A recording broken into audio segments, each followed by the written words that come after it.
Hey, this is Big Papa Pump Scott's Diner. Yes, it is me, Gerald the Poupée. Hey, this is Joe Gatto. Well, hello there. It's me, Harold the Puppet. This is Eric Young. This is Johnny Wrestling, Johnny Ardano, and you are listening to Shootin' Poop. The following podcast is brought to you by the Johners Podcasting Network, found exclusively at WrestlingWithJohners.com. Ladies and gentlemen, are you ready? We said, are you ready for the funnest 1 hour in pro wrestling talk, guys? We are Shootin Shit, the premier Joey K, the Silver Wolf, Sean Thomas, and you've got the one and only DDJ and myself, Giovanni Tuhati. We're here to take you through an hour's worth of craziness regarding this passion that we love called pro wrestling. Gentlemen, let's go. Before we do that, just want to start off the show with the news that earlier today, as of us recording this, we lost another member of the wrestling community. We lost the genius sleeping Lanny Poffo. Sean's rocking the shirt, so we here at Shootin Shit want to send our condolences to the Poffo family and all their the loved ones and stuff, and just say, rest in peace. And I hope he's reciting I'm sure he's got a heck of a poem he's reciting right now. The genius leaping Lanny Poffo, because you kind of bleeded out a little bit. I want to make sure we got the full name out for everybody. So, all right, we're going to do a 10-bell salute, then we're going to go to the intro. So here we go.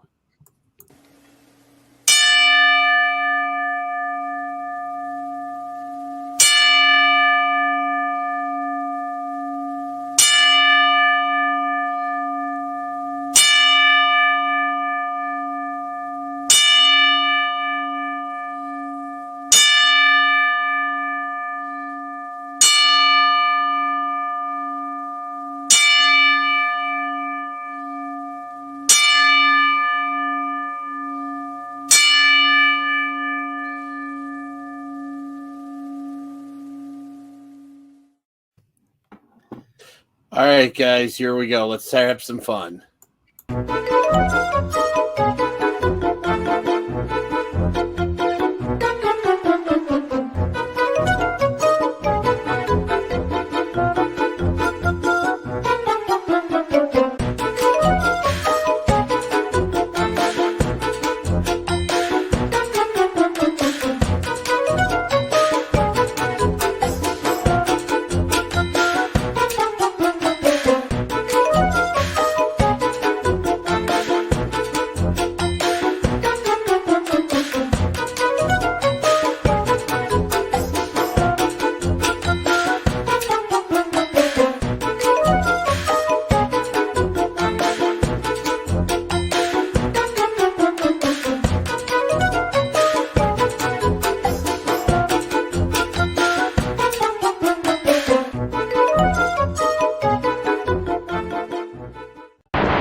Is this thing on? Hello? Is anybody out there?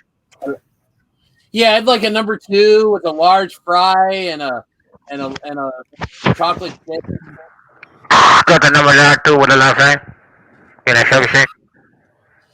Sounds like most of those drive-through windows. You guys are fucking just absolute morons. I swear to God. You know it was good. They just don't appreciate our sense of humor, Jovan. They don't. But you know who does appreciate our sense of humor? Everybody that watched our live watch-along of the Royal Rumble. Oh, people loved our watch-along of the Royal Rumble. Everybody loved it. DDJ got lit on Twisted Teas. Sean came out F. And Joey K was just like Father of the Year. Everybody that watched it loved it. So, guys, let's do a quick Rumble recap. All 9 of them. All 9 of them. Shout out to Everett, man. You're the real one. Yeah, that was fun, man. I had a good time doing that. Oh, man. Yeah, he was great, man. Everett, Hector. Who else? Was it Mama Tuhati on the chat? Oh, yeah. She was burning. Mama Tuhati was on the chat. For a good while. Yvonne's much cooler mother. And if you guys don't know anything about that, you should learn about it because she's way cooler than her son. That's awesome. You know, For the record, brother. I'll get her on the show for you And guys. Austin finds that shit skips a generation. I guess so. We're gonna have her on our Mother's Day episode, Jovan. Don't forget. Yeah, we're gonna have to try to make that work, man. I don't know. With the way Sean's saying that she's better than I am, you know, cooler. I don't know if I want to bring my competition up in there. We'll see what happens. I think your mom would get on here and just talk mad shit about you, so I think it'd be pretty cool. She probably Well, that's why we want her on. She probably would talk some mad shit about everything. I want to get the inside story on that Rock DVD. Like, I want to get from her side. Her perspective, it was probably like one of the top 5 beatings I'd ever gotten in my life. Top 5 guys were Hispanic. They used to come as, you know, the weekends came. Anyways, the Rumble, we pretty much nailed all of our picks, man. That's so fucking wrong. We had Cody Rhodes for the men's, Bianca Belair for the women's, and then a lot of. No, we didn't. We had Rhea Ripley. Oh, sorry, Rhea Ripley. We had Bianca Belair for the title win. Yep. Pretty much nothing went against the plan. I mean, everything pretty much seemed to go the way we thought it would, but it was a good show. We enjoyed it, right?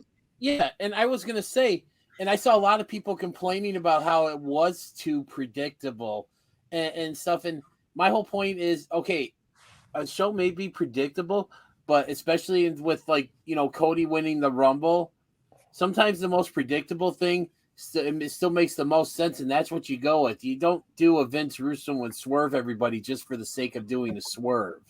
Yeah, and fuck that predictability. I don't even give a shit about that because it was honestly the best men's Rumble match in years. They set so many good storylines up. They worked everything. The fucking oh god, I hate saying this. The fucking Ricochet Logan Paul spot was fantastic. Yeah. I mean, Ricochet's got to get, you know, he's got to go get a penicillin shot for all the douche that rubbed off on him. But I think it was, I mean, dude, we can sit here and talk shit about Logan Paul the whole fucking show, and we can because he deserves it and he is a douchebag.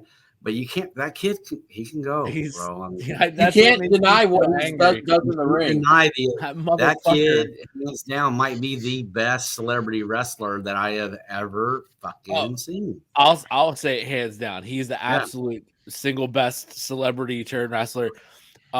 Followed by Pat McAfee, who also returned on Saturday. I kind of like Bad Bunny too. Bad Bunny did a good job, brother. Such a pop for McAfee coming out, man. He's a fucking. And did you guys hear the story that like nobody knew, like the reactions that Michael Cole and Corey Graves had at the beginning of the show? Like when we're all sitting around watching it and stuff, like their reactions, that was genuine because they did not know. Like, fuck, man. I love the reaction because Michael Cole literally got there 20 minutes before the show went. Yep, I was just going to bring that up. That he got there like 20 minutes before the show started. But that's how good Pat McAfee is, dude. He is legit tailor-made to be a wrestling commentator, and Michael Cole is 10 times better when McAfee's sitting next to him. All right, so I'll tell you. I'll tell you a reason to actually even love Pat McAfee even more. So on his show, he talked about it, the big surprise return. Yeah. And that's where that original, you know, he got there 20 minutes before. Nobody knew. It was literally like between him, Triple H, maybe probably like 2 other people. But he also said he was contacted a while ago about a return for the Rumble, thought he could do it. They wanted him in the Rumble. He was going to be an entrant, but with his college game day schedule, everything going on, he said he told Triple H that, hey, look, I appreciate it, but I'm not going to disrespect anybody in there. I'm not in good shape to do it right now. This schedule's really killing me. Haven't been able to put the time in. Don't want to make a fool of myself. Don't want to embarrass the company, so I can't be in the match. Mad respect for that too. Yeah, so absolutely. That's why I wanted to say, like, that guy, he gets it. He's fucking great. I think he's hilarious. I love him to death. And I think that's why the wrestling community has embraced him, man, because there's authenticity and respect there for the business. He's not just some guy trying to come in and get his minutes and pop. And honestly, and I'm gonna say, and like I said, I don't really want to fucking admit this either, but I think Logan Paul shares that. I think so too. That respect for the business, and you know what I mean. I'm like, I agree, and that's why it pains me because it's like he's a fucking YouTube celebrity, you know. Like, so like we make fun of him and shit, but the truth is, that kid's already proven that he'll fucking put the work in to do it. Like, he's fucking light years ahead of anybody celebrity wise that's ever been brought in. Dude, I'm not even 100% sure he ain't light years ahead of some of the people who've been on that payroll for a while now. All right, man. Stop talking about Dom Mysterio like that. I'm just saying. I think that kid could work with anybody. For sure. You know, okay. They paired him with guys that are, you know, are going to help him along, but he also holds his own in those matches. Yeah. You know, like a guy like The Miz is going to work him and carry him and be able to like play it off, which he did a lot. But Roman, like, you still have to have that believability. You still have to have that behind you. And that match with Roman was like, motherfucker, like, okay, he showed up. Still to this day, I'm just blown away by how Roman just like sold for him. Like he sold. And he doesn't sell for everybody like that. You don't do that. Yeah, you don't do that for a nobody unless you believe that it's worth your time. So do you guys? Top of the food chain, bro. I mean, he didn't have to do that. So do you guys think that because with what happened with him eliminating Seth Rollins from the Rumble, do you think that's what we're going to see from Logan Paul at Mania? If you saw the live show, I said that already, but okay. Yeah. Oh, well, dude, I was drinking, so I don't remember a lot of what anybody said that night. I was drinking too, so I'm gonna go with Sean on that. But I will say that if there's anybody that's gonna have a great, I mean, him and Seth Rollins would probably absolutely match, dude. And again, sounds like the Chicago watch along party was a little too lit. Yeah, wow, it's really cool. Like for that, like, you know, little Friday Night Lights high school 17-year-old Twisted Teas, right on. I like it. I drank a whole bottle of Di Serono, man. So I'm just throwing that out there. I don't want to be thrown in the twisted tea category. I will top off a fucking mug at a Wawa gas pump and chug that shit. La-di fucking da. There's the princess. She woke up. Sweetheart, did you get your homework done? You got a test tomorrow at school? Yeah, I mean, I got to make sure that I get my grades up and stuff because I'm working towards that scholarship at FU. All right, sounds great, Dino. We appreciate it. That's a good one, dude. That's a good one. It's a prestigious school there, FU. Keep it up. I'm going to take it to the School of Hard Knocks. That's good. Should have stopped when you were ahead.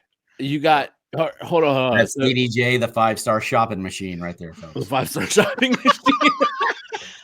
The merch freak of Shoot Shit. That. I hate you guys. You know. Except for Jovan. Jovan, you're okay. And be on the lookout for our new DDJ shirt. I thought it was good. No, I actually really have a great idea for DDJ. That shirt's gonna sell, bro. I'm telling you, it's gonna sell. Oh God! I as much as I don't want to hear this, I have to hear this. All right, when we get done after the show, I'll tell you after the show. Just remind me about my shirt idea for you. All right. Okay. Wow, dude, it must be bad. He don't want the fans to hear it because they're gonna be like, Joey K's a dick. Well, I just don't want to. We haven't spoiled anything new that we're working on right now. Yeah, we're not even. So I'd rather not.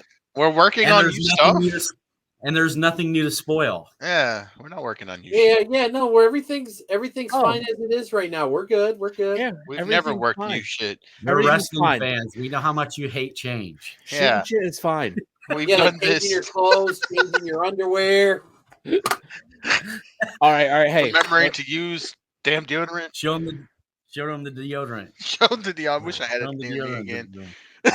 Royal Rumble. You don't keep it there. That's just a prop for the night. That was a prop for that night. I had it there ready. Oh, God. Props on thinking ahead, bro. That's awesome. Royal Rumble. Right. Who had the performance? Talk about the Rumble.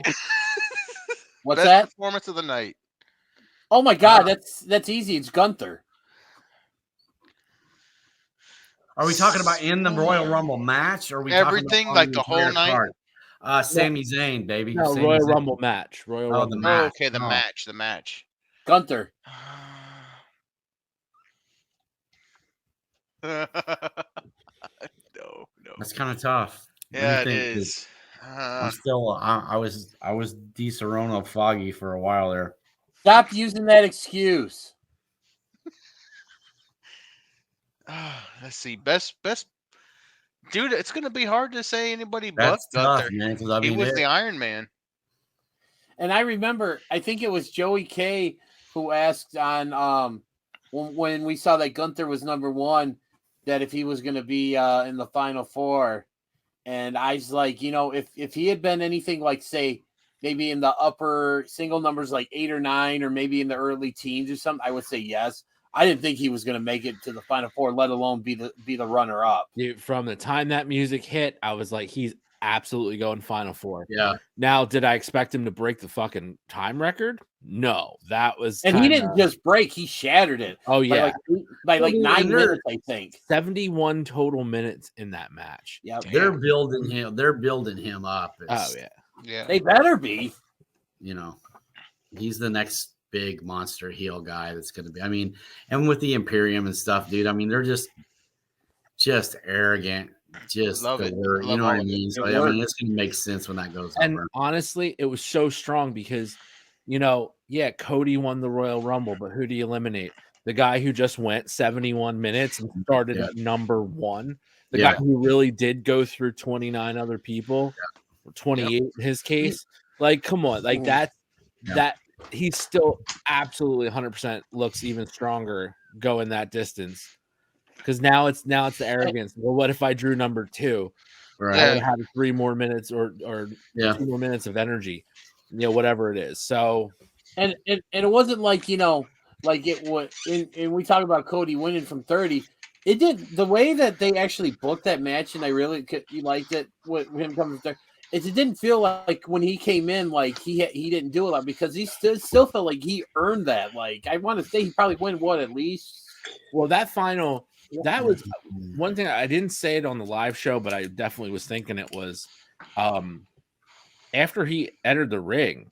Wasn't there about 9 people left at that point? Yeah, there was still quite a bit. It wasn't like, when the one time I think where Edge was number 30 and he came down and there was 4 other guys in there or something, and they were basically there were still quite a few people still in there, man. When so it's like Cody still earned that match. Like, he didn't it wasn't just a cakewalk for him. And then basically when it came down to him and Gunther, they had a match almost, and it was reminiscent of when HBK and Taker when I think it was in 2007 when it came down to those two. Those guys went out and had a match, and same thing with Cody and Gunther, and I absolutely loved it. It was beautiful. Yeah. Best Rumble match I've seen in years. And if we're handing out roses, let's go ahead and hand that dozen out. The Women's Rumble was just as good and just as entertaining, man. And it had you think about it. The first more two that started were the last surprises. 2. More surprises in the women than the men. But you know what, though? The way that Men's Rumble was booked, they didn't need those surprises. It was still entertaining as fuck. Oh no, it was still a real good show. I mean, you got to throw it to Triple H too. I mean, that was it's his first pay-per-view, bro. First Rumble, yeah. Yeah. Well, I mean, his first major, main roster pay-per-view since he took over. No, actually, he's had a couple. No, he did SummerSlam. He did SummerSlam and Survivor Series. Yeah. Yeah. But like Jovan said, first Rumble, which is a way way different beast. Yeah. Like what Jovan said about going to the Women's Rumble, I mean, you got to give roses to Rhea Ripley, who went in at number 1 and won. But you also have to give props out to Liv Morgan, who was number 2 and was there at the end too. Yeah. She had a hell of a good run in that. But Rhea, they were she was going to get tossed. Yeah, like Rhea set the record for women all time now, right? I think I read that. Dude, technically she said it, but Rhea technically is part of that too, because I mean the Rumble match ended as soon as her feet hit the floor, so technically they were in the match for the same amount of time. but it's going to belong to Rhea because she won the match. Right. She won the match. And I mean, give roses out to Kana or Asuka for the that debut. was cool as hell. Yeah. That was beautiful. Yeah, I think I gotta go back and watch our live show because I want to see what our faces look like when that happened. Oh, dude, Pat was sitting next to me, and that's his girl. He was wearing her shirt, and yeah, we had yeah. I was like, dude, my wife will be white. Just settle down.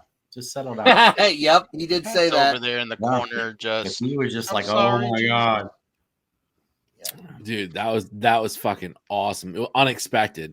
Yeah, that was a surprise. That was just like super unexpected. Yeah, and I'm glad they're kind of mixing it up with her. Like, she's too big a star to be held down, man. Like I just, she's just too big of a star. Well, also, in the women's rumble too, we had NXT actually had a presence. I mean, what it was Roxanne Perez, Zoe Stark, who looked amazing, and then Indy Hartwell had a decent showing as well too. So it's nice. I know on the show I was like, who the fuck is this? I have no idea. But Zoe Stark really fucking looked great in that match. She's legit solid worker, bro. She really is. Yeah. Dude, all right. I was like, holy shit. I was like, all right, this is like Roxanne, I know. I've seen her. I watched her in ROH. I was there fucking watching her matches then. Like I think I was there for the night that she won the title. Yeah, we were there. Final battle. No, she was the champ at Final Battle. She went into that, yeah. She went into it the champ. She won it at God damn. What was in the fall? Wasn't Card of Honor. Death Before Dishonor. Death Before Dishonor was the finals. Oh yeah. No, didn't she go up against? Wasn't it Willow Nightingale she faced at Final Battle? It was Willow, yeah. Final Battle, yeah. Yeah, but she I mean, so I've been watching her. I knew she was gonna be great. But and then goddamn DDJ, you fucking Indy Hartwell, Mark. You man, yeah, look, I love Index. You fucking dude, fuck you. Index was awesome. Oh no, it wasn't. It was the shits. The drizzling shits. Whatever. I did enjoy him putting his hatchet through JBL's cowboy hat on Monday Night Raw. That was Let's transition. We've gone long enough on the Rumble. We did a whole 4 hours and a half live. Yeah, for anybody that wants to go back and watch that beast. We should have picked a shorter show. We should have started with a shorter show. Shit was way too long. Just like Shootin Shit, man, to pick the hardest fucking show to do a watch. Hold on, we really didn't. We didn't say anything about the main event though. We did, Ron. Well, fuck me. You guys want to go over an hour tonight? Go ahead. Get something out about the main event. No, I don't. We already know what we can cut out of the show. Anyway, the main event was really, really great. It was exactly what I expected from Kevin Owens and Roman Reigns, but fucking after the match, strap the fucking rocket ship and the company to Sammy. Like, as much as Cody is such a fucking beloved favorite, I just keep going because Sean's dying right now because of what I just did. And I just keep going, and I think it's making me laugh more because I haven't stopped to acknowledge shit. Anyway, segue back here. Cody is the huge star. He wins the Rumble. He's going to Mania. That's fantastic. Gunther, huge breakout performance in the Rumble match. Monster heel, awesome. But god damn, is there a bigger fucking baby face in the world than Sami Zayn right now? Nah. You see what he posted? I think it was either on his Twitter or his Instagram when he was cleaning the house with all his pictures of him with the bloodline. Mm-hmm.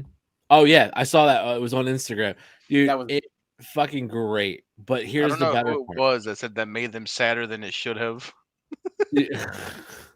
Dude, how about this though? This is what fucking get this whole fucking story. The entire way it played out. Roman saying all this shit to fucking KO against the ropes.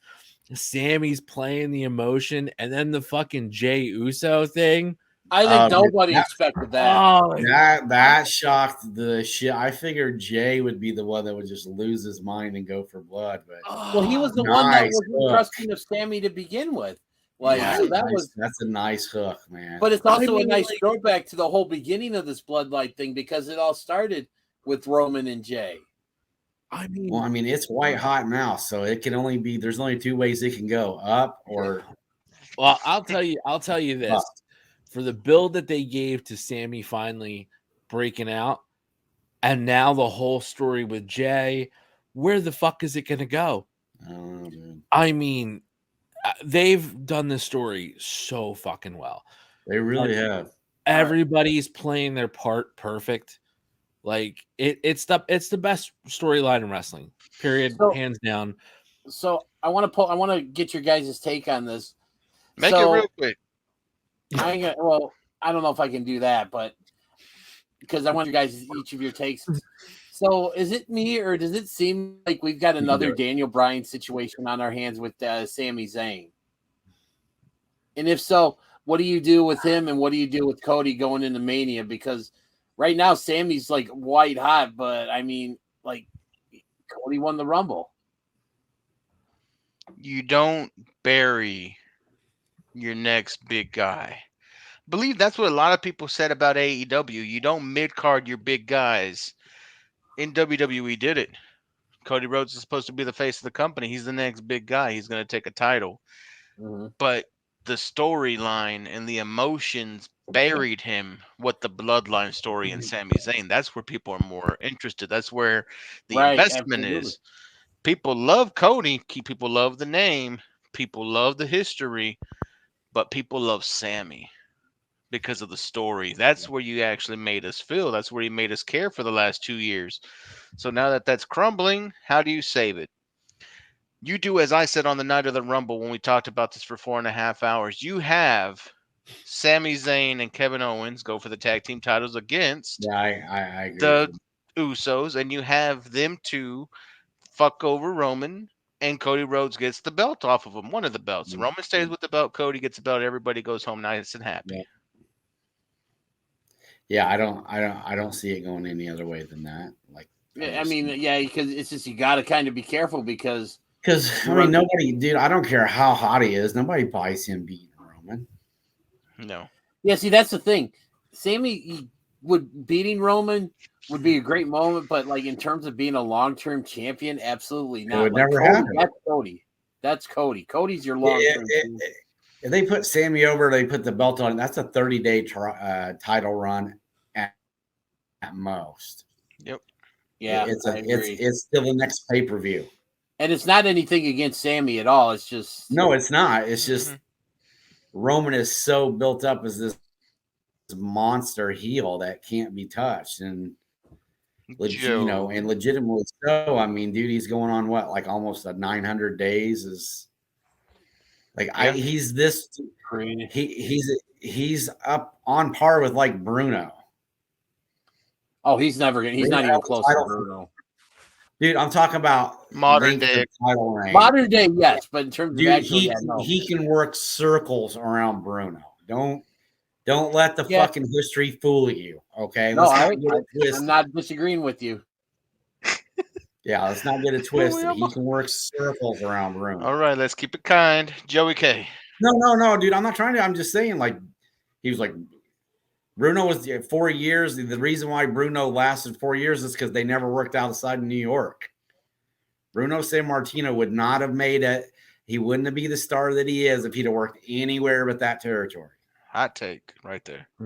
Because people in Georgia and Charlotte would not give two shits about Bruno Sammartino. That's true. That's true. Joey, you got anything on the whole? I can see the headlines tomorrow. Sean shits on Bruno Sammartino. Yeah, they can fix it.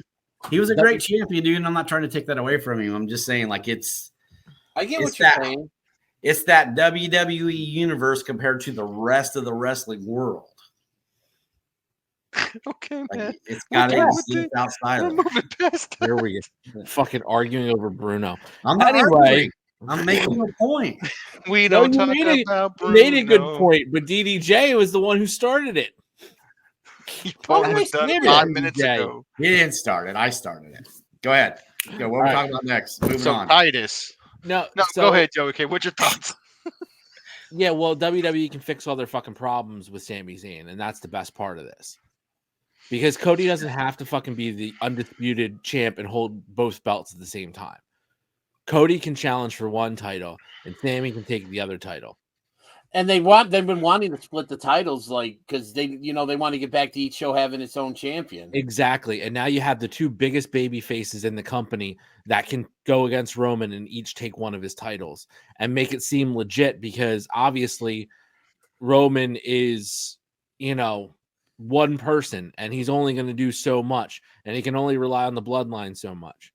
So you have the perfect fucking storm. Now I know the original plans probably, Sami and KO getting the tag team titles, but you can hold that shit off, especially if you're going to fucking implode the Usos from this whole bloodline thing from the Royal Rumble. So there's a lot of ways it can go. But honestly, if you want, you can have two different champs. You split the titles back to each show. Everybody's happy that way, because I think the biggest thing about Roman is people are sick of seeing the titles held up by one person. There's two belts. Yeah. Fix the problem. Use it in Mania. Make Roman defend both titles in the same night of Mania. So now it makes it legit. So how about you get Roman versus Sami first? And this is where you have the bloodline. Open the show.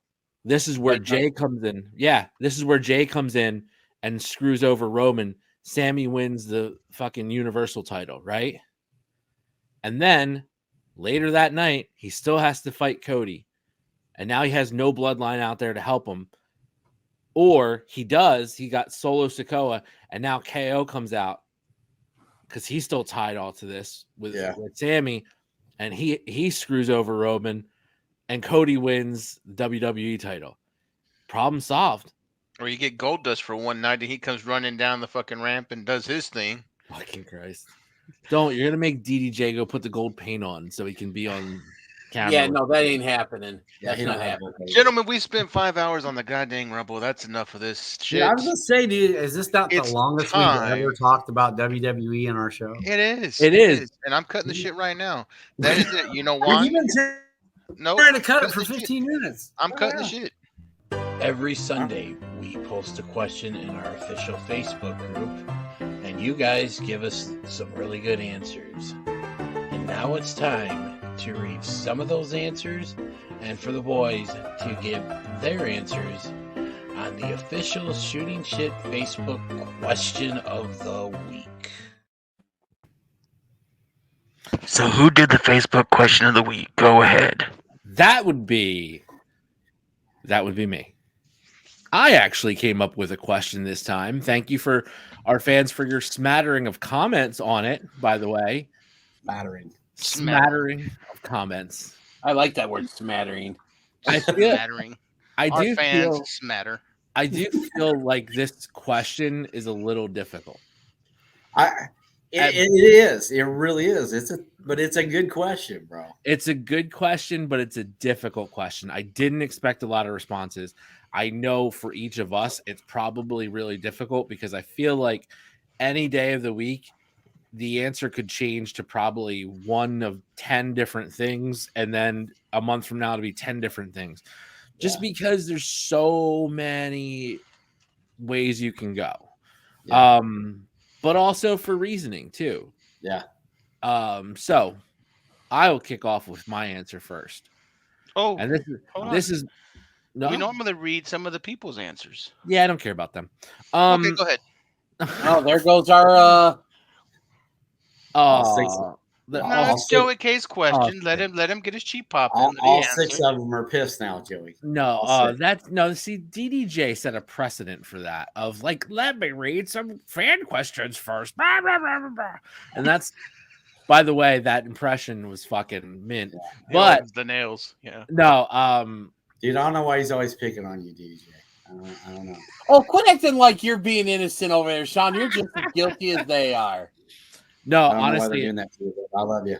Well, behind the curtain, I'm actually on my phone here going back so I can read some of them. So I'm kind of like pausing for that. So I was going to give my answer first, but thanks, dickheads. Yeah, thanks, Either Siobhan, way. for throwing Joey K off.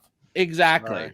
So anyhow, Or my answer for today would be honestly SummerSlam 92. When I was young, and here's why. This is 100% why. When I was SummerSlam 92. I'm trying to think which one that. Wembley. That was Wembley. Okay, go. So to me, I was fascinated by like when I was younger, seeing a WWF show outdoors, and that crowd was just amazing. 80+ thousand. They packed that place out. That crowd was absolutely, and to be in that fucking stadium when they went batshit crazy for Davey Boy winning the fucking Intercontinental title. By the way, that was the main event that night because it was such a huge fucking match. Yeah. The story was amazing. That crowd was wild and unbelievable. It was outdoors, which I don't know. I'm always fascinated by outdoor shows. The Legion of Doom rode Harleys to the ring. Hawk was all fucking pilled up out of his mind. The Undertaker had that hearse. Oh, yeah, dude. He had that fucking old-timey hearse. Yep. Like, it was a fucking great show. Flair was there. It wasn't.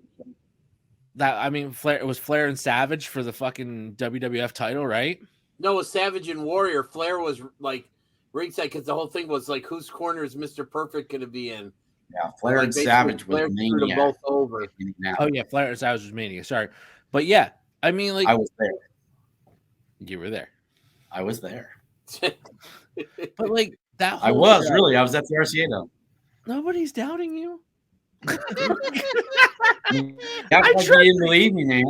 No, I trust that you were. I was being sincere. Like, fuck you, man. Do your thing. Quit being mean.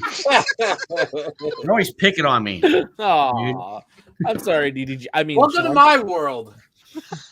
What? What was that? My world. It's my world, my world, my world. God.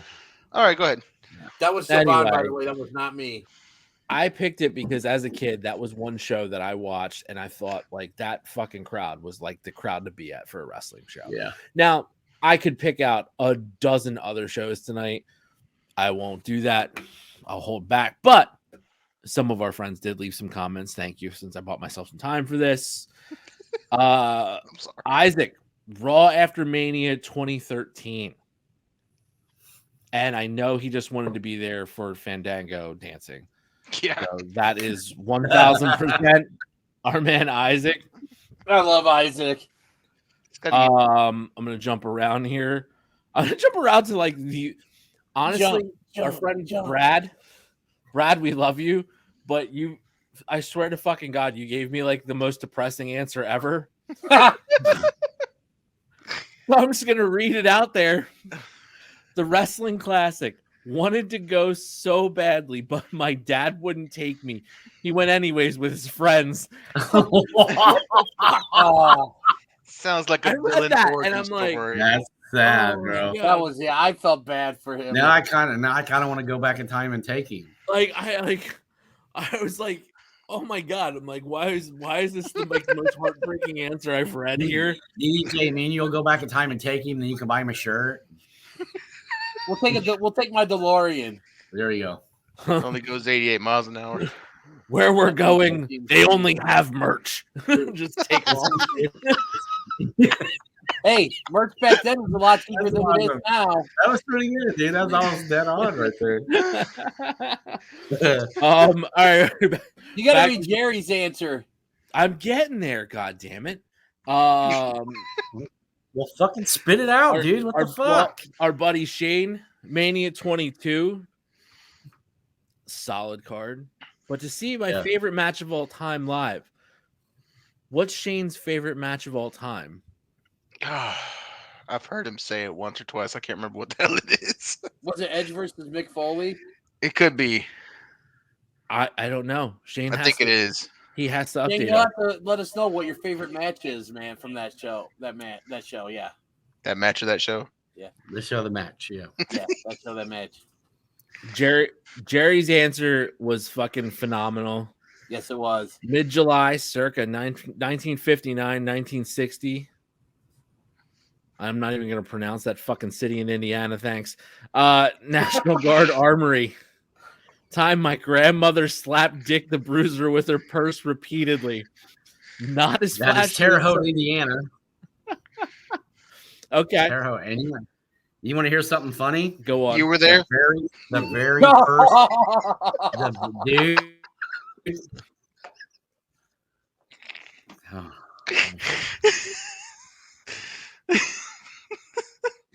Come on, man. The floor is yours. Just made the list. I got to draw that in. Hold on, dude. That's just, very first wrestling match I ever went to was at the very same place, 1979. At the National Guard Armory. At the National Guard Armory. No, like seriously, like that's where it was. Is that like the main event center, like for that area? I don't know. Yeah, well, I mean it was the general area, like the Indiana.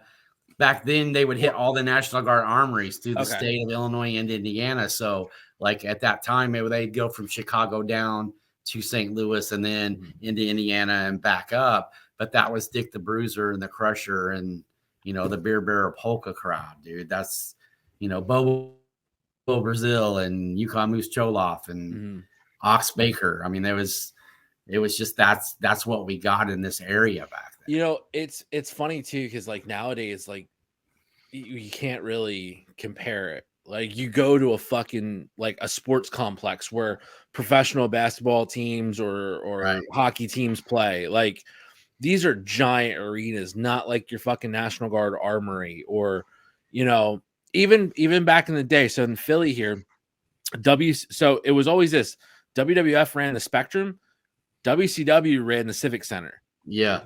And I actually went to the Slamboree that was in Philly at the Civic Center. It was like my one show I ever saw at the Civic Center. Nice. It was a pay-per-view for Slamboree. I want to say it was it 92? Yeah. I think it might have been Slamboree 92. I don't think Slamboree didn't start till 93. Maybe 93. It was one of the first ones. I know that, but it was in Philly, Civic Center. And that feel like those smaller venues like that. Well, dude, I mean, and he's talking like 50s through the 60s and shit, dude. That's when they were still smoking in the crowd, and it was people believe, dude. Wooden folding chairs. Oh yeah, and a rope. Was alive and well. Exactly. You know what I mean? Fucking Jerry, that answer is fucking classic, dude. Yeah. And the rest of it just so I want to finish what he wrote. Not as flashy as some of the picks, but I miss her and would have loved to have been there to witness that bit of family history. That's fucking amazing, dude. I love that. That's a great pick. Yeah. So the Shootin Shit fact checkers did come back and confirm that it is the second Slamboree from 1994. That was in Philadelphia. Okay, 94. All right. I went to so many shows with my dad from like 1990 through 90 fucking 6 in there. Like a lot of them blur together which years they were and things like that. Like was it SummerSlam 90 or 91 that was in Philly? 90, I think. 91 was at MSG. It was probably 1990 then. So I was there for that one. Yeah, they all start to kind of like blur a little bit. But going back, Kenneth, 3 events, WrestleMania 3, Chi-Town Rumble 89, and the very first Clash of the Champions. That's a good one. I love that he picked the Chi-Town Rumble of 1989. That was one of the ones that I was debating on. That was a great fucking that's a good card. one. And I believe our buddy Pat was at that one. Yeah, Pat did go to that one. He told me. Yeah. All right, Dennis, what's your? For me, I thought about saying WrestleMania 3 because I mean, obviously, it had such a lasting impact on the on the industry. But the one I ended up going with is probably my favorite WWE pay-per-view of all time, and I'm going to go with the 1992 Royal Rumble. It's a good pick. Because I mean, and it's not just because you had that star-studded Royal Rumble match where I want to say at least almost half, if not 2/3 of the field are now in the WWE Hall of Fame, but you had a really good undercard. I mean, you had the Orient Express versus the New Foundation. You had Roddy Piper winning his very first singles title, beating the Mountie, and then going on to wrestle like almost 40 minutes in the Royal Rumble match itself, nearly winning. Then obviously, you have the Royal Rumble. I mean, you had, Bulldog, DiBiase, Flair, Hogan, Savage, Piper, the Big Boss Man. I mean, like just a who's who of WWF talent, and all culminated with Ric Flair indeed becoming the real world's champ. The reality when he went in 3 and nobody thought he had a shot, and he went on to shock the world, and then he cut that promo at the end, with the tear in my eye. This is the greatest moment of my life, and I that was, I think, pure shoot on his part for that. But the one thing that I would have missed from going to that show was that awesome commentary with Gorilla Monsoon and Bobby Heenan during that show. Other than that, though, that would be my pick, the 1992 Royal Rumble. I like it. Wolfman, you're up. So mine is a little bit, it's going to make sense to you when I tell you. Chi-Town Heat, 1987. Starcade. Skywalker's match, Rock and Roll Express versus the Midnight Express. Oh, yeah. Do I need this? But I will expound. Dusty Rhodes and Lex Luger in a cage. That went almost an hour. And the reason why that is, when I was a kid, we had these things called video stores, kids, where you would go and rent cassette tape, the VHS tape, the original WWE Network, and exactly. And there was the pay-per-views would go, and then you would wait like a month or 2 months until it came out on tape, and then you would rush to rent it because we didn't buy the pay-per-views. But I remember there was one video store in town that was privately owned. It wasn't a chain. And the lady who owned it, her son was a hardcore pro wrestling fan. So they had just stacks of wrestling pay-per-views and just the worst stuff you've ever seen. But the one I continually rented over and over and over again was Chi-Town Heat 87, because that cage match between Dusty and Lex Luger was just so good. And the funny thing is, it was not even the best main event. Like, it's probably the biggest joke of a main event for any arcade, because rugged Ronnie Garvin wrestled Ric Flair for the title. And still this day's like, that's just, to me, this great. Just the Legion of the Road Warriors wrestled Arn and Tully. I mean, it was just Nikita Koloff wrestled Steve Williams, Dr. Death Steve Williams. I mean, it was a stacked card, but then the main event is Ric Flair versus 5'7" rugged Ronnie Garvin. Correct me if I'm wrong, Sean, but wasn't that also Sting's first pay-per-view? It was Sting's very first pay-per-view, yeah. He was in a 6-man tag match versus Rick Steiner. God, who else? I'm going blank. Rick Steiner. Shootin Shit fact checkers are on the case. There we are. But he tagged with he tagged with Michael Hayes and one other person, and one with a sunset flip, I believe. Damn. Yeah. Let's see. Pulling it up here. I just want to give a quick shout out. Okay, here I got. Oh, go ahead with your shout out, and then I got the. Do it. Go with the shout out, Joey K. Yeah. Anyway, I need to give my shout out here to my number 2 pick that I almost went with, which was Capital Combat 1990. He wanted to see RoboCop. I'm not gonna lie. It was for RoboCop.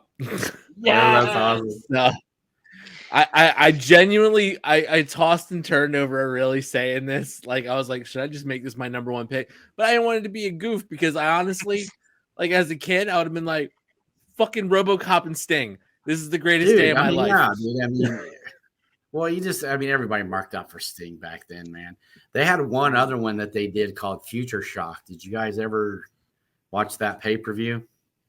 I did that. I saw that on the WWE Network like once. So it was like a tournament. So it had 4 tag teams and four singles wrestlers. And the singles wrestlers were Sting, Luger, Flair, and Muta. Flair was in Future. He was in Future Shock. This was like early 90s. So Flair and Future Shock, figure that shit out. But it was laying the groundwork for Sting versus Flair, and Sting initially winning his first world title. But even the tag team was the Steiners and Doom and the Road Warriors and the Samoan SWAT team, I believe. Samoan SWAT team. Fact checkers, what did we get from our last fact checking issue? So the match that Sting was in, it was the opening contest at Starrcade 87. It was Eddie Gilbert, Larry Zbyszko, and Rick Steiner with Baby Doll versus Jimmy Garvin, Michael Hayes, and Sting. Yeah. Fantastic. And all right. Javon, before you give your answer, go ahead. One last. Jordan, I loved your answer, mostly because that was my 10th birthday. June 8th, 1992. Korakuen Hall. Main event saw Misawa pinning Jumbo Tsuruta, which would be the beginning of the famous Kings Road era for All Japan Pro Wrestling. Everybody who loves pro wrestling from Japan, this is a fucking classic. Absolutely, hands down. Great pick. And Jordan's one of our more knowledgeable fans when it comes to Japanese wrestling. I mean, he absolutely. He was a tape trader. He was a what? Word of advice. You said that really fast. It sounded worse. Word of advice, and Jovan can attest to this. Never go to a Korean barbecue place with Jordan because he will. He will what, DDJ? He will definitely keep filling your plate. Keep throwing his meat on your plate. There you go. I was trying to avoid that. Ladies and gentlemen, then my final pick, so we can wrap up and move to something else before we get to the hour mark, which we're getting real close to because we talk like ladies. The match that I'm going to go with is a full accumulation of my fandom. You guys know I love deathmatch wrestling. You guys know I love Cactus Jack. It's a accumulation, whatever the fuck. Speak English. Where was I? Sometimes you say what you mean. I mean what you say. About your match or your show that you wanted to go to. Something about deathmatch. August 20th, 1995, Kawasaki Stadium in Japan. For the International Wrestling Association of Japan. They had something called the King of the Death match. I want to be there for the whole tournament. Dude, that's crazy. That's a really good one. I like that. Shout out to Joey K for an awesome question. Hell of a question, bro. K. Thank you, guys. It was well thought out and well executed, and I can speak on behalf of the rest of us. We're all three just very impressed and completely shocked that you came up with something that good. Well, I was waiting for that. It's all right. I'll take that. But credit Jovan for this. It was legit, dude. It was legitly. That was a really great question. So Jovan's question last week when we were talking about it on the episode, that's where I got the idea. Wow. So Silver Wolf's got the question next week. So yeah. Well, I know, and you guys have been bringing the heat, so now I gotta up my game now. I can't wait till one of us shits the bed on the question of the week. That's gonna be great. It's like, what color do you like more, red or black? Making it NWO Red versus NWO Hollywood. Should I shave my coin purse? Yes or no? Hint. The answer is always yes. You're welcome for that piece of information.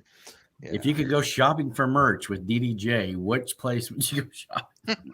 And how long would you stand there and hold his purse for? Dude, it's kind of like I can answer that because I waited on DDJ at many a show until he's seen while he got paid for meet and greets or bought merch. It's kind of like going antiquing with your mom. Oh my God. Please go on. You know, No, it's true. It's true because my wife does the same thing. I'm actually speaking from experience. She can't just walk through, swiftly and like peruse. She has to linger on every single object. And DDJ sometimes like picks the shirts up and sees how the material feels against his face, or would this toy go with my collection, and kind of pre-shrunk. Right. Tries the mask on while he's looking at it, takes his phone out and holds it up to see his reflection. Does this look too small? And just be like, I'll be with you in a minute. I'm shopping. Well, now that tired of standing on your feet and you're leaning against the fucking wall of some gymnasium. Well, I'm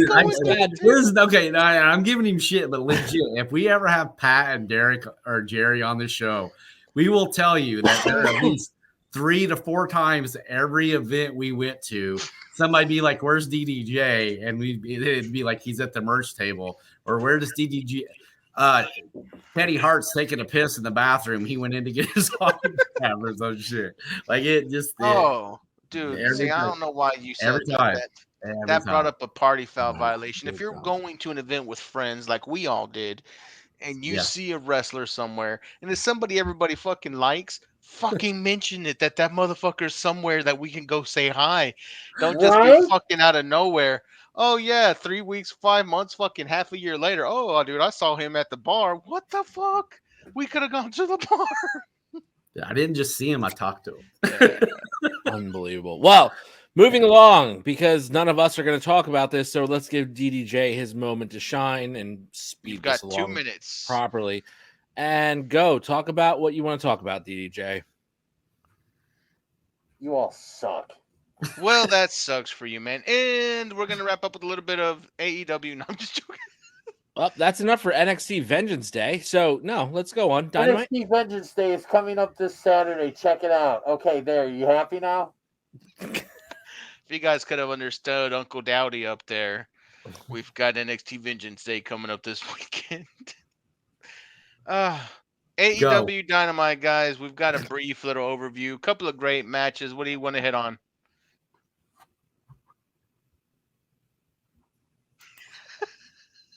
You guys scared him. Well, gentlemen. I'm sorry. I was away for a couple minutes. Who was in my spot? Oh my god. I fucking hate it here. You say something about talking about AEW? The timer's going down. If anything you want to say about NXT Vengeance Day quickly. Oh, NXT. Like seriously, I know Joey K doesn't watch. You guys don't watch. It's not what it used to be, but it's still wrestling, and it's got a couple of decent matches on the show. Still real to me, damn it. Give it a chance. I'm looking forward to Carmelo Hayes. I just want to let you know that you have 2 minutes and 8 seconds. You gave him more time. Just go ahead and just kill the clock. Y'all, I'm trying to speak and y'all keep interrupting me. So just go ahead. We're sorry. Just a quick update. You have 2 minutes uninterrupted. 50 seconds to talk about. Go ahead. You're interrupted. I'm good. Uninterrupted. No, go ahead. No, you should plug it because you're the one of us who actually watches it and enjoys it. You've got 1:40. Go.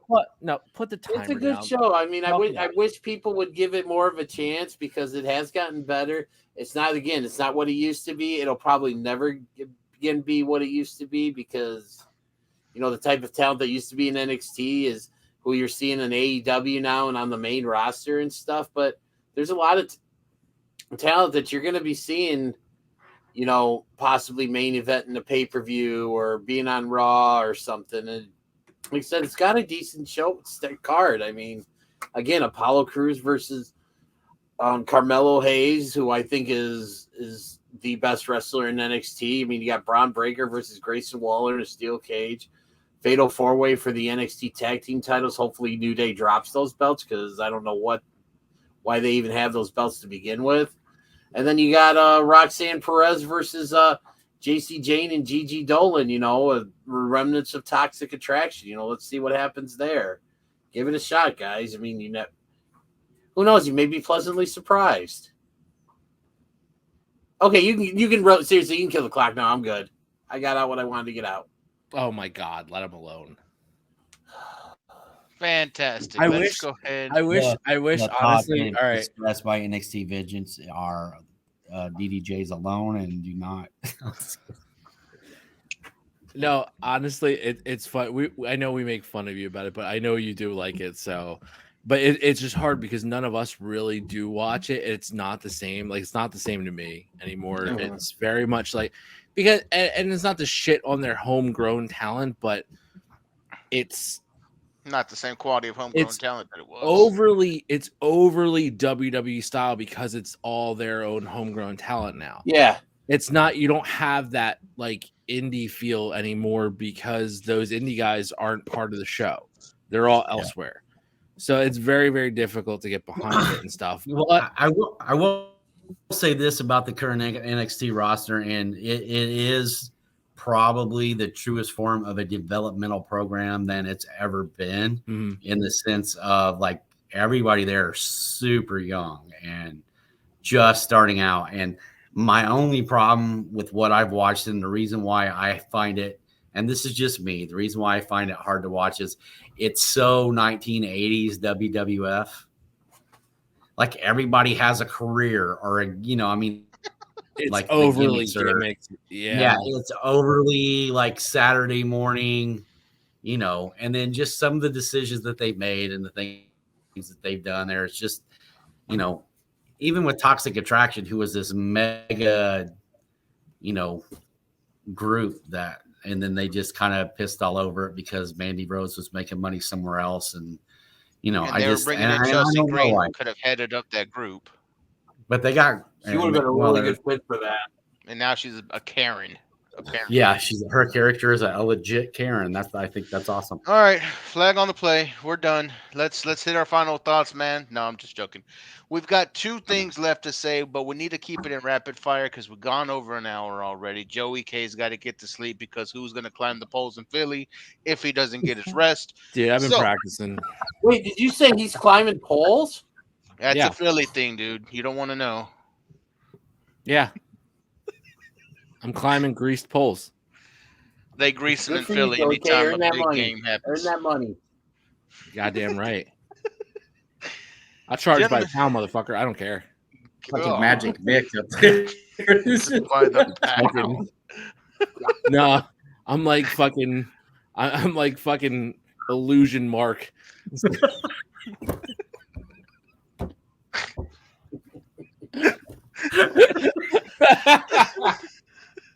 Poor DDJ is like, come on, you gotta give it to him. You took my time away from NXT for this bullshit? Like, Joey literally just shit on himself. Come on now.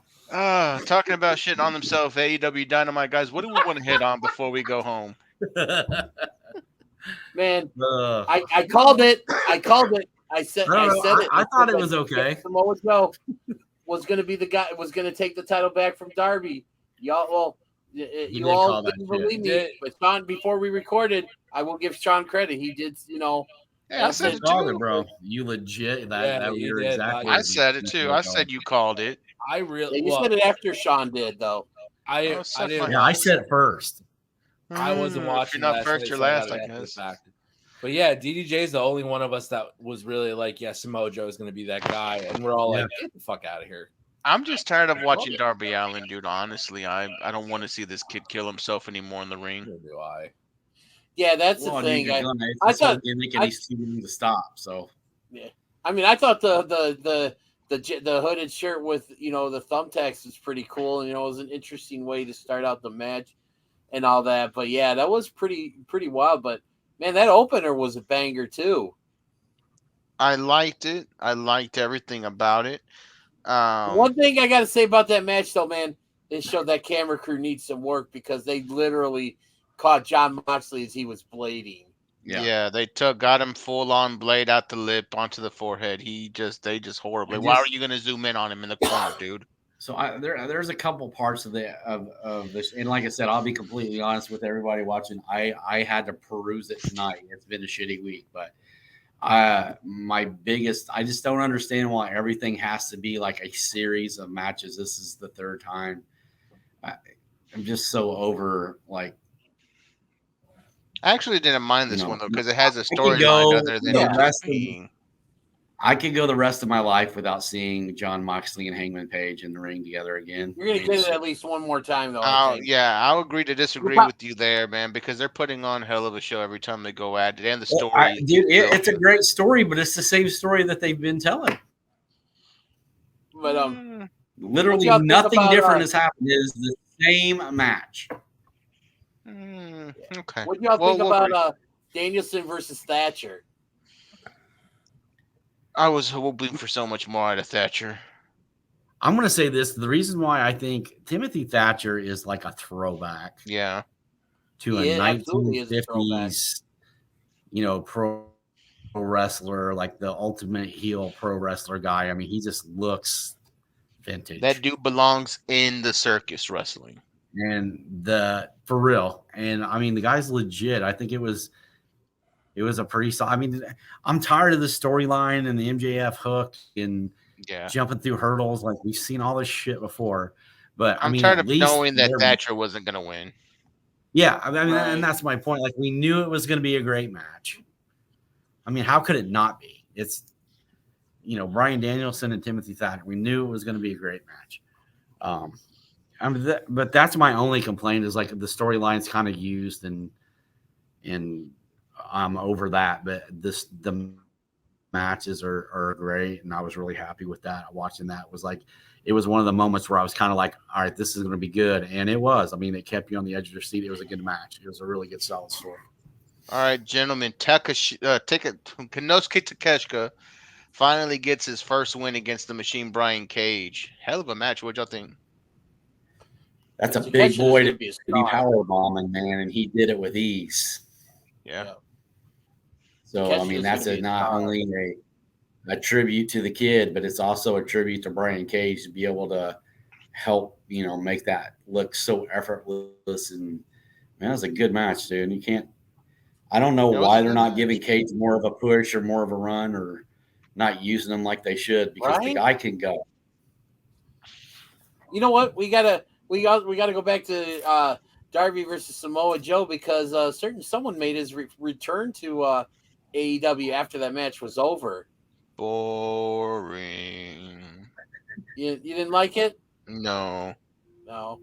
Am I the only one? Did anybody like it besides the DJ? I mean, it was a surprise, but I mean, it wasn't the best. I don't think he actually said he liked it. I think he just said it was a surprise. No, dude, I'm over the Wardlow experiment. I mean, he needs a developmental.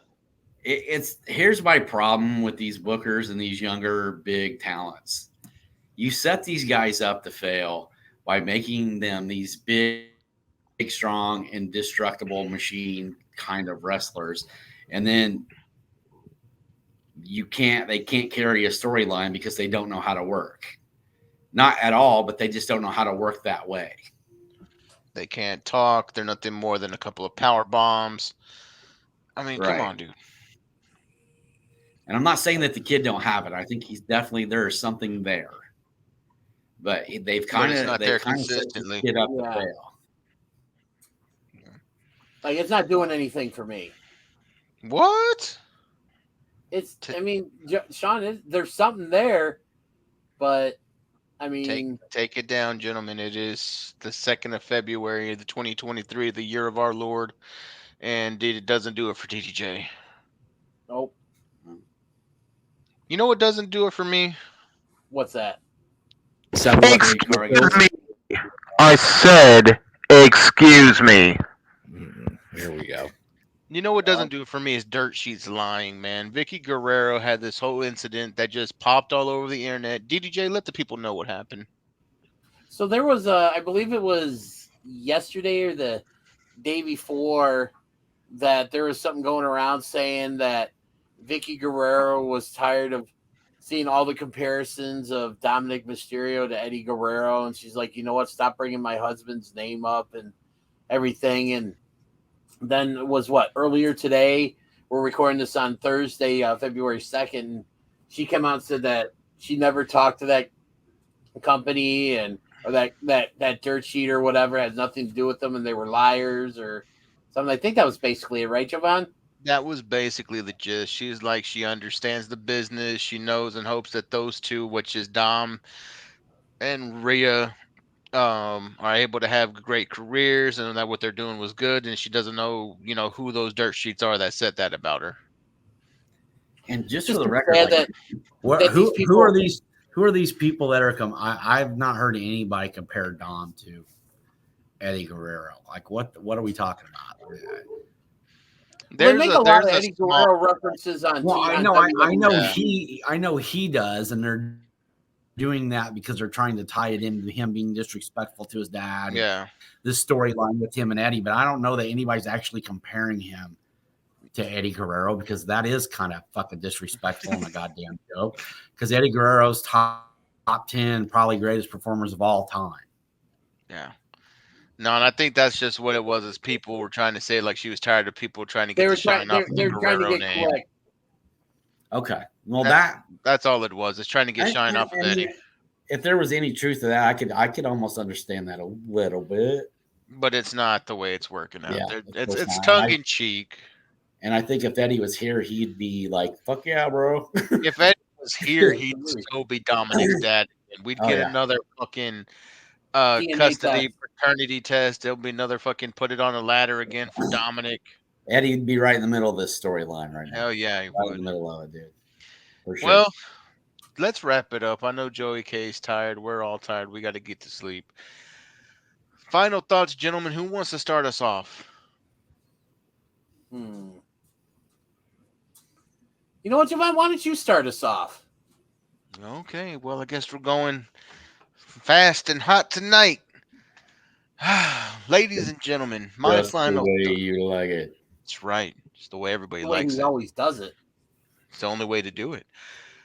Final thoughts is seeing everybody interact on our page to the question of the week after week, and seeing all the random stuff that you guys also post, not just us, but the listeners themselves post on the page, kind of reminded me of like the good parts of the wrestling community.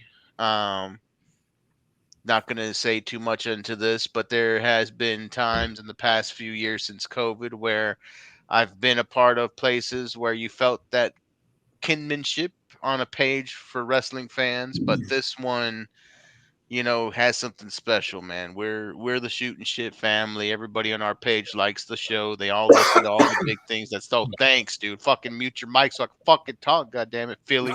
Anyway. Came out of nowhere. My bad. I'm just joking, dude.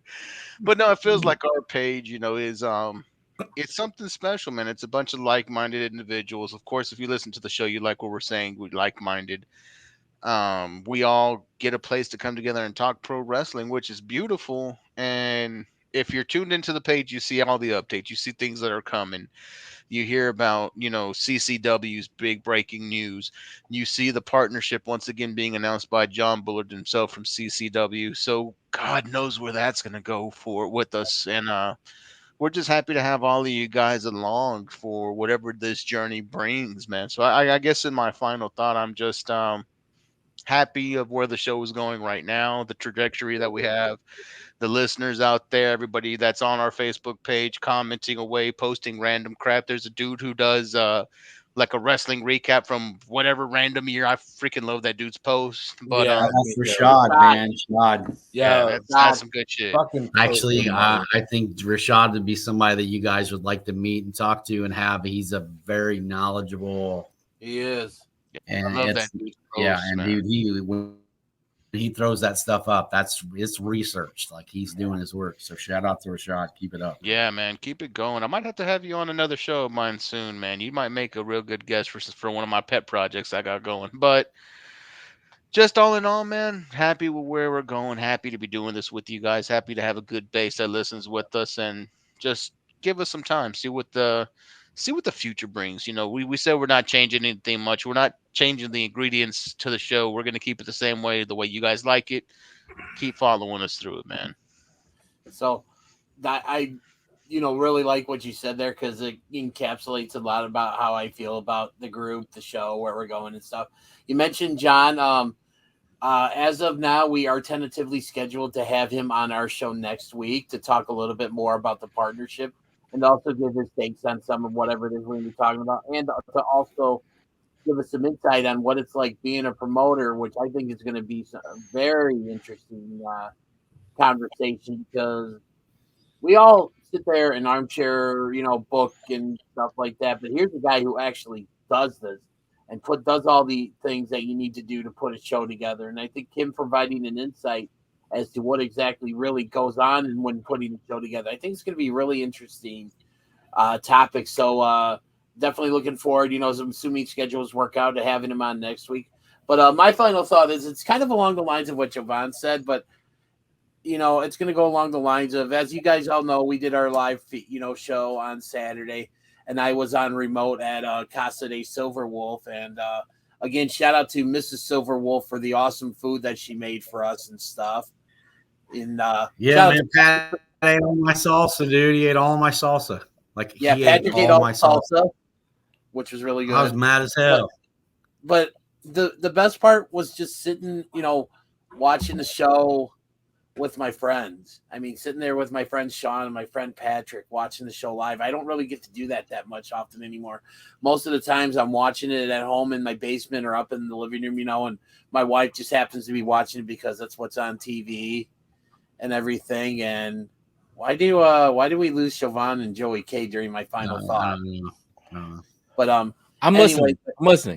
Okay. So I just want to say it's just, and watching it with the, Jovan and Joey K via the, the show and everything. It's just, it's watching shows and going to shows are so much more fun when you go with, your friends and stuff, because, it just is. So just final thought is, go watch a wrestling show, watch it with a friend, or go to a show with a friend or something like that, because it makes the experience that much more enjoyable.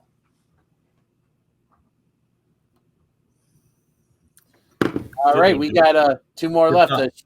Sean, why don't you go next? Or Joey K, do you want to go next? Sean can go. All right, Sean. All right, dude. You want rock, paper, scissors for it? No? Okay. I thought we had to know Joey K at the end. I'm going to kind of touch on that. Okay, fine. Go ahead, Sean. I'm going to touch on something real quick. Like, long as last weekend, obviously, we... And you wonder why we fuck with you, dude. For real. Hey, you know what? If you're going to dish it out, you got to be able to take it. Okay. All right. I think I broke Jovan. Well, if anybody knows how to take it, brother, it'd be you. Anyway. Hi-yo. And I was actually getting ready to say something really nice about you, dude, and you fucked it all up, but I'm going to do it anyway. You're so special. Actually, I'm going to be really honest. Like, doing the show last weekend was fun, and I mean, we had a great time doing it. But for me, honestly, the highlight of that entire weekend was the next day. Me, DDJ, and our friend Patrick went and had breakfast and just kind of talked, man. And it was one of those deals. Like, don't get me wrong, dude. I can talk wrestling. I'll do it, with anybody as long as I can. It's one of my favorite things, especially knowledgeable fans and people that, part of the reason why I love doing this show with these 3 guys is because they're all fans. Like, from young age to now, we're all obviously, appearingly adult grown men. We're all fathers. We're all that stuff. But we're wrestling fans too, and we take that very seriously. It's just not a passing thing. Like, we respect the history of it, and we're very knowledgeable of it. But it's nice to have the kind of friendships that we have, and then the very next day be able to have breakfast together and talk about actual life. Sunday morning at the breakfast table, we didn't talk wrestling, man. It never came up. We just talked about in this era at this time, what it is to be a man walking around right now. And you just, to be able to hold your head up and go, yes, the definition of what I think a man is, and know that the guys that are in my life all fall into that category. We're all good fathers. We all have jobs. We're all paying our bills and trying to live every day the best we can and be the best friends, the best fathers, the best partners, whatever the case may be, and do it with some kind of fucking integrity and some kind of honor. You know, I mean, we joke around and we goof, and we do. Like Dennis is wearing his fucking mask right now, looking goofy as shit. But I'm telling you right now, that guy is a stand-up guy, and he's somebody that you can trust, and somebody that you can count on, and somebody that if he says you're your friend, he's your friend. Trust in that he's your friend and he means it. So I mean, as goofy as we get, and I know there's shit that we say that we probably shouldn't say, but you know, everybody that's a part of this show, you know, we're all dads, we all love our kids, we all go to work every day, you know, we're supporting our families, we're not out there running wild and doing stupid shit and crazy shit. And it's nice to be able to see, you know, we kind of break that genre of what people consider pro wrestling fans to be. You know, as far as I know, none of us live in our mom's basement. We all bathe regularly. You know, we all have jobs, and we all you know, do what we need to do. And I think it's a pretty good example to say, you know, for all those people out there complaining, like, you know, these guys are men, like they are grown ass men. And I'm very proud to be friends with them. I'm very proud to call them brothers. And I'm also very proud to be able to talk to them about all aspects of life, not just professional wrestling. And I think that, especially as men go, that's part of our problem. We have those superficial, surface level friendships.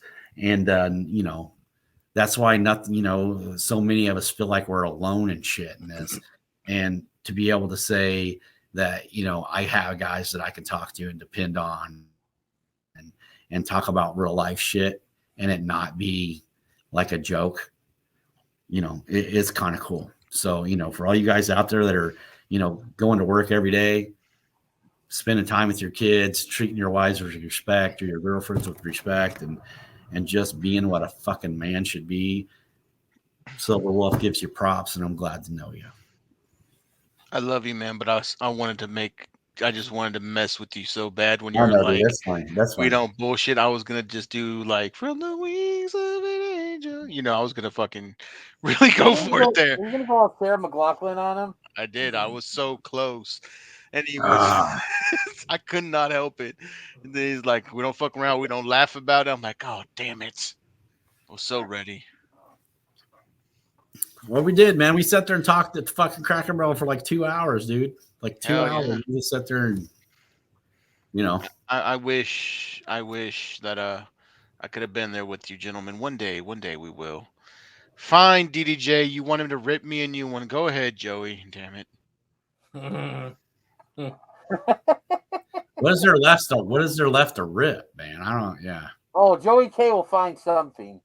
Dude, you got to lose Dude, I'm going fucking dick to asshole, taking the taint with me, man. I'm ripping everything apart. All free game. Well, I did have some nice things to say, but I do feel like we're blowing each other every week at the end of this episode, these episodes, which is nice. It's sentimental. Actually, I don't think we are.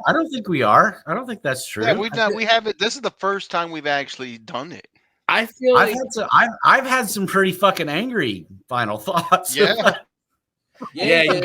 You did have some really fucking angry ones, which is funny. And you got censored on one, so yeah, I got kicked off the air for one. That was fucking great, cocksuckers. No, I do have some nice things to say though. God damn it! But I'm gonna hold them for another time because guess what, motherfuckers? It's been a whole week since you heard from me. Some shit happened on Sunday afternoon. What a week.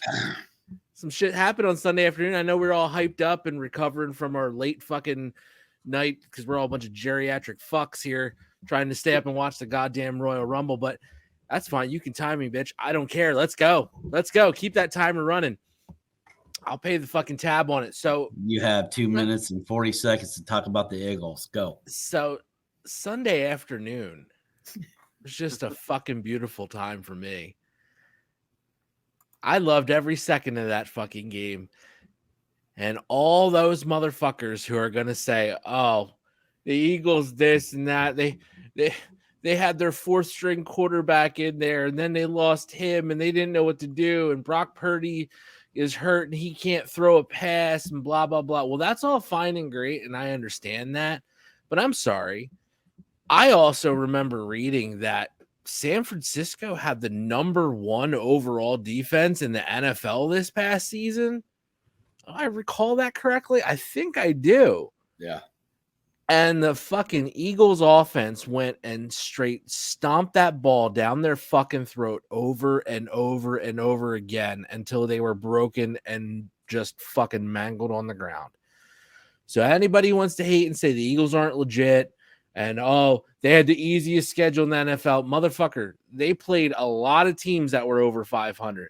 And if you do go in and look at the fucking standings on a lot of divisions, there's a lot of fucking good teams that were real middle of the road this year. They were playing real tough schedules and beating the shit out of each other, including, by the way, I'm pretty sure both teams the Eagles played in the postseason, they also played and beat during the regular season. So that's something to say, too. Don't say there's a shit schedule when those same teams actually made the fucking playoffs against the Eagles. Right. So, well, I think one thing that pisses me off is they talked about that game like Philly. It was a mugging, and all I could think of was, well, it's fucking Philly. Okay, that's a fair point. I'm not going to lie on that. You know, I mean, some stupid San Francisco fan was stupid enough to put a San Francisco 49ers shirt on the Rocky statue. Yeah, dude, what they expect was going to happen. I just, you know what I mean? Somebody it's fucking Philly. Allegedly already did it for Kansas City today. They booed Michael Irvin when he got carried off in a stretcher, bro. I mean, come on. His career was over. Didn't they throw ice balls at Santa Claus? Or didn't they boo Santa Claus once too? They threw batteries at him. If Philly's the dad, he'd throw at his own kid at a father-son game. There's no doubt in my mind that everything you have said is true about our Stop family. hogging the box. Son. We're a bunch of fucking assholes, passionate, fucking bleed green assholes, and I am loving every fucking second of it because the Eagles went all year. They had a great fucking season, got through their injuries, and now they're in the fucking Super Bowl. So enjoy, because I got a whole nother fucking week. And next Friday, my final thought will be Super Bowl weekend. Other than that, I love you three. You guys are great. You're fantastic. But my fucking birds are in the Super Bowl, motherfuckers. Dude, just I hope they don't lose to that gimped up Chiefs team, man. Love it. Poetic I'm not too surprised he didn't tear Jovan a new asshole for being a Cowboy. I mean, why, Julie? Yeah, Jovan is. Dude, I am so far up his ass. If I want to hear his opinion, I just start moving my hand like this and I speak it. That's how far I've dug up Jovan's ass. He's been digging in it for a while. and to be honest with you, I think it's an embarrassment enough that people still feel that the Dallas Cowboys are America's team and they're so great. And next season, they're already saying, "Oh, next season they're gonna win it next season." Whatever, who gives a shit about this one? But next season, 27 years, 27 fucking years. That's a long time. That's a long rebuilding time. It's been longer for the Bears, brother. So it has. Fair, but Bears fans aren't out there going, "We're America's team" either. Well, no, we just got that. We can just lay claim to the greatest team of all time, the 1985 Bears. Yeah, I mean, it wasn't like NFL Films was the one who gave us the America's team moniker. It wasn't us ourselves. So, there's that. No. Yeah, that's true. But you fucks did say that the reason why there was a hole in your stadium was so God could watch their favorite God team. dang right it is. There is a hole in Irving Stadium, the Dallas Cowboys' old stadium. And nobody outside of Texas believes God exists in Texas except for Texans. That's right. That's why AT&T Stadium also has a retractable roof now, so God can continue to watch his Cowboys play on Sunday. I don't care what y'all say. Ladies and gentlemen, that's going to be it for the night. We want to thank everybody for listening. Makes it easier. Thank you to the ladies out there in accounting. Thank you to the boys out there in catering. Thank you to the Johners Network for putting up with us every week. And thank you to all of you for listening. This has been Shootin' Shit episode 72. Have a good night. Go Birds.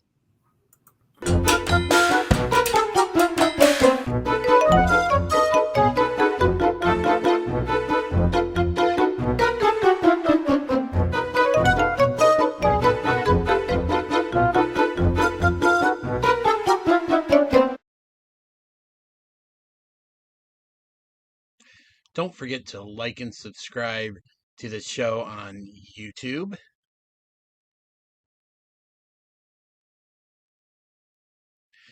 And find us on Facebook at www.facebook.com/groups/SHOOTINSHT.